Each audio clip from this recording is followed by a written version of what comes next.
पहिला चाहिँ कामै गरौँ, काम गरिसकेपछि त्यो निर्णयहरू चाहिँ हामी तपाईको अगाडि चाहिँ प्रस्तुत गर्ने नै छौँ। त्यसको लागि चाहिँ तपाईहरुले कृपया हामीलाई पनि समय दिनु होला। हामी चाहिँ किनभने हामीसँग सर्ट टाइम छ, रिसोर्सेस पनि थोरै नै छ, काम गर्नुपर्ने धेरै छ, डेलिभरी गर्नुपर्ने धेरै छ। त्यही भएर चाहिँ हामी एकतर्फ चाहिँ कामैतर्फ चाहिँ लाग्छ है। खेलकुद मन्त्रालयसँग सम्बन्धित संस्थाहरू जो छन् यसका स्टेकहोल्डरहरू राष्ट्रिय युवा परिषद खेल भन्दा पनि चलखेलमा धेरै लागेका देखिन्छन्। यसलाई रोक्न तपाईसँग के ठोस योजना? ठीक छ, त्यो विषय हामी प्रस्तुत गर्दै लान्छौँ। हामीलाई काम चाहिँ अगाडि बढाउनलाई दिनु। हामी चाहिँ प्रस्तुत डे वाइज तपाईहरुलाई चाहिँ के कामहरू अगाडि आउँदो दिनमा चाहिँ हुन्छ त्यो कुराहरू हामी प्रस्तुत गरिहाल्छौँ। बन्दै गर्दाखेरि तपाई के योजना त लिएर आउनुहुन्छ?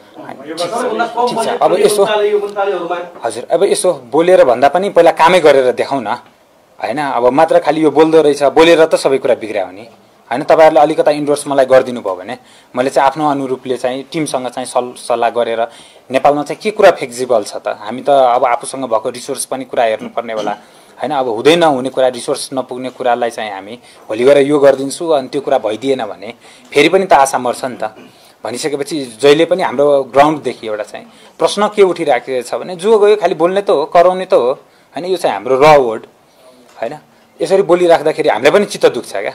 त्यही भएर चाहिँ हामी चाहिँ जति सक्दो हुन्छ पहिला चाहिँ काम गर्छौँ अनि कामको कुरा चाहिँ ब्रिफिङ गर्छौँ। नभए चाहिँ के हुन्छ भने गफै गफ मात्र कुराको चाहिँ ब्रिफिङ हुन्छ। हस्, धन्यवाद। यतिलाई चाहिँ तपाईले यो परेर आइलाग्यो कि म यो मन्दिर लिन्छु भनेर ठीक छ।